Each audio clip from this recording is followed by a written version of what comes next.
And that, my friends, is a perfect segue to the topic of this show, which is Arizona Politics 2024.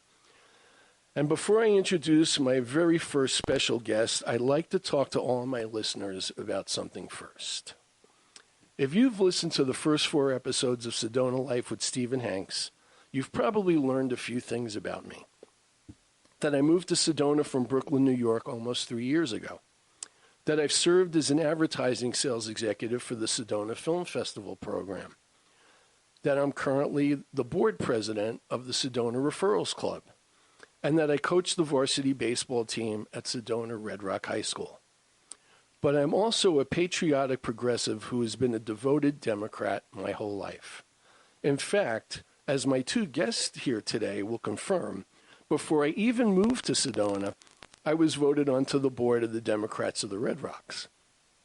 I'm no longer on the board, but I'm an active member because, frankly, ladies and gentlemen, there is nothing more important in 2024 than making sure Democrats win the presidency, the Senate, the House of Representatives, and the State House in Arizona.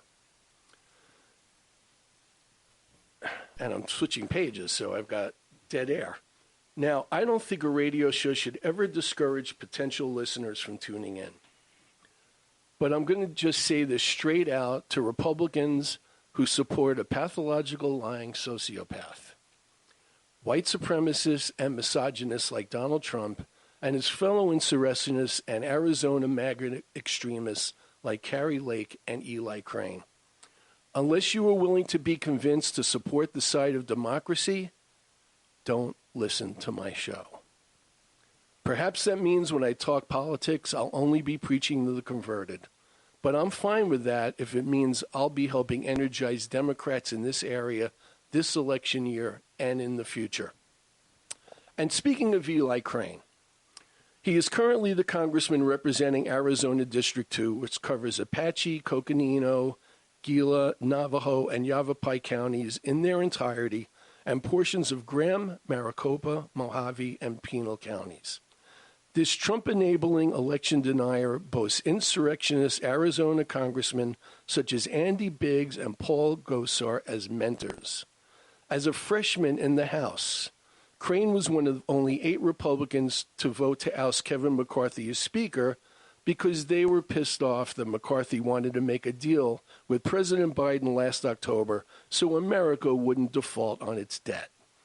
During the last holiday season, Crane placed a border wall Christmas display outside his congressional office on the floor of the House. Now, on the floor of the House, Crane said he wanted to be part of the uprising of an army of freedom fighters, presumably like the January 6th insurrectionists that take back the country. Crane supports banning abortion, even when the woman is a victim of rape or incest, and even supports allowing states to punish women and doctors. Crane called the leaked Supreme Court ruling that overturned Roe v. Wade a groundbreaking victory for life. And in August 2021, Eli Crane attended a Denise D'Souza event in Tucson.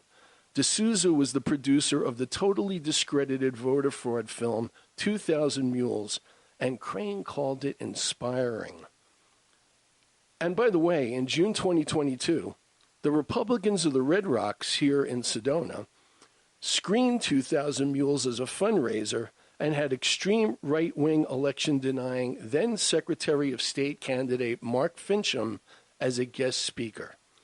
Thank goodness Adrian Fontes won that election. I could go on and on about the toxic right-wing extremism of Eli Crane. And do you know how Eli Crane got elected to the District 2 seat in 2022, beating an incumbent Democrat, Tom O'Halloran, by 8 points? Because after the 2020 census, the supposedly nonpartisan Arizona Independent Redistricting Commission redrew O'Halloran's district, making it more Republican-leaning. I was at an IRC public meeting in Cottonwood with 2 of my guests here in the studio in November 2021, when it was obvious the handwriting was on the wall and this area would lose a Democratic congressional seat. What terrified me then, and continues to freak me out now, is that a total Trumper like Eli Crane could be our congressman until after the next census in 2030. Crane needs to be taken down as soon as possible, and I'm hoping one of my guests in the studio is the Democrat who can do it.